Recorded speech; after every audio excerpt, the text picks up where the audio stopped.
Hello, my name is Jessica Bodwin. I'm a registered dietitian at Providence Little Company of Mary Medical Center in Torrance. In today's recipe demonstration video, we're going to be making a Moroccan-inspired chicken and chickpea stew. It's full of fiber and phytochemicals, it's family-friendly and easy to make, and it's a great way to introduce some new flavor combinations to your pantry. I'll also be providing some pointers on food safety when you're working with raw chicken.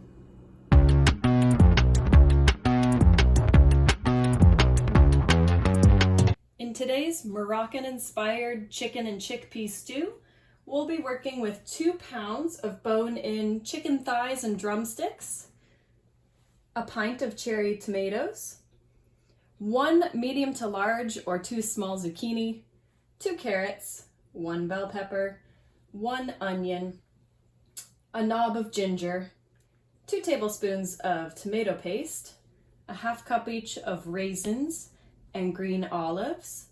We also have a spice blend here that contains 2 teaspoons of turmeric, 1 teaspoon each of cumin, coriander, and cinnamon, a ¼ teaspoon of cayenne pepper, and some salt and pepper.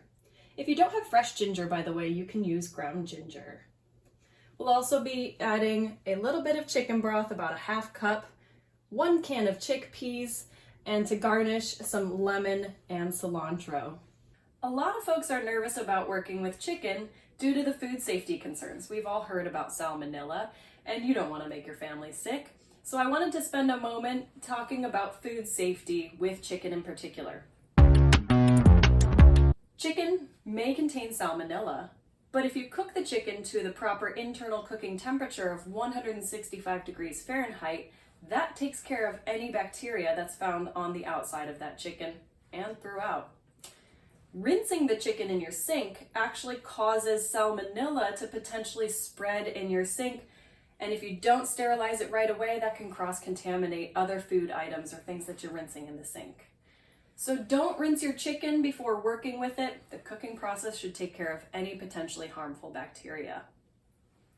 Another thing you want to keep in mind when you're working with chicken is that you want to avoid cross-contamination. So the way that you can do that is by making sure you've got all of the equipment you'll need ready to go ahead of time so that you're not opening drawers and grabbing things with messy fingers. And then also wash and thoroughly sanitize all of your equipment with hot water and soap. To prepare the chicken, I'm actually going to be using chicken drumsticks for this particular recipe. They happen to be on sale, so that's what I picked up from the grocery store. You could also use chicken drumsticks and thighs in combination, but the reason I chose the legs is because they have a little bit more flavor when you're making a stew. Now you may be thinking that the chicken legs and thighs are higher in saturated fat and cholesterol, which is true. So one of the ways that we're going to mitigate that is by removing the skin from the chicken. To remove the skin, it comes off pretty easily. You're actually just going to go with your thumbs and separate it from the meat. There'll be portions where it kind of sticks a little bit more. Just give it a little bit of a pull and keep working around with your thumbs until you've loosened most of the skin.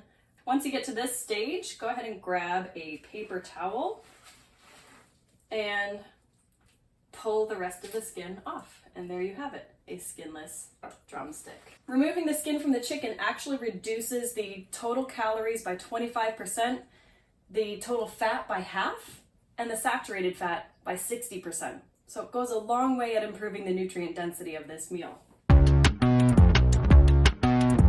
Next, I'm going to prepare my vegetables. So I've gone ahead and diced my onion off camera to avoid tears on screen. Let's take the carrots.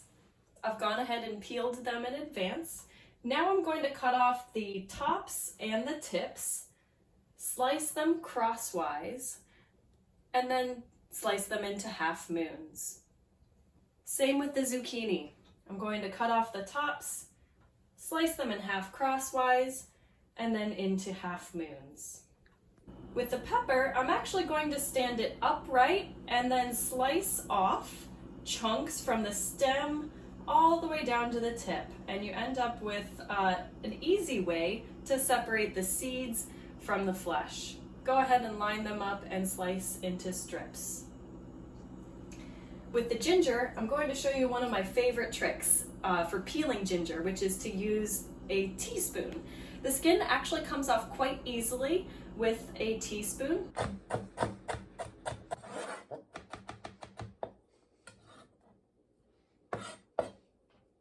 For the lemon, I'm not only going to use the juice, I'm also going to use some of the zest.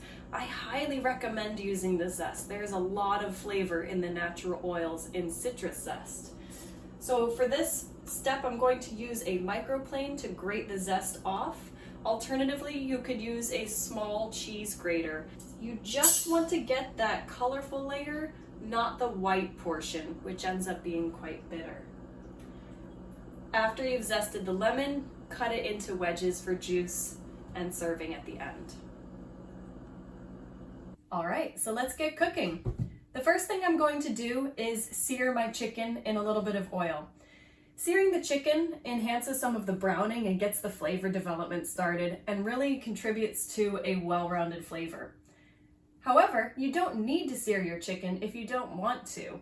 You can literally take all of the ingredients, combine them in your slow cooker, and push start. To sear the chicken, go ahead and preheat your pan and add just a little bit of cooking oil. I'm using avocado oil today because it's got a nice high smoke point, so you can get some good high temperatures. And you know that the oil's nice and hot when you tilt the pan and you start to see some legs in the oil. I'm just gonna sear the chicken about 5 to 6 minutes on each side, probably turning them a couple of times while they're cooking. They've been seasoned with a little bit of salt and pepper. After you've adequately browned the chicken on all sides, go ahead and add in your spices. And what we're doing is just letting them toast a little bit. And we're coating the chicken thoroughly. Oh, that smells amazing. This is called blooming the spices. Just gonna let that toast up. Once they become good and fragrant, you can add in your tomato paste. And careful with this step, you may get some splatter. Once you've deglazed with the chicken broth, go ahead and scrape up any of the stuck-on burnt bits. That's going to contribute a significant amount to our flavor development. Now we'll combine everything into the pot. I'm going to add my veggies first, and our seared and seasoned chicken legs. And again, make sure you get all of that delicious flavor that you just developed. We'll add in our 1 can of chickpeas, pint of cherry tomatoes, half cup of raisins, our green olives. Give it a little shimmy. Now you may notice there's not a whole lot of liquid at this stage, but as the vegetables cook down and the chicken cooks down, it'll release liquids and stew throughout the cooking process. Set the slow cooker to high for 3 to 4 hours or low for 6 to 8 hours. The stew has been simmering for 6 hours on low, so let's check out the finished product. That smells really good. These colors really look beautiful. I can't wait to taste it.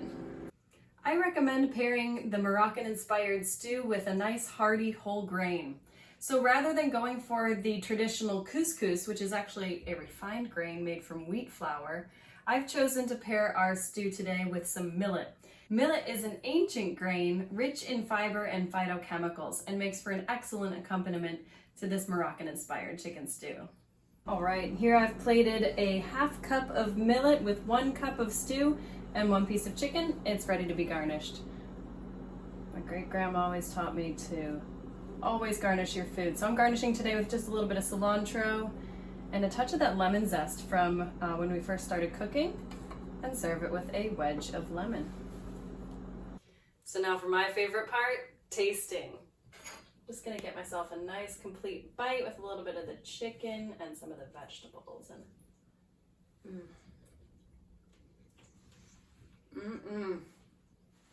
the chicken stays surprisingly juicy throughout this cooking process, and those vegetables are flavorful.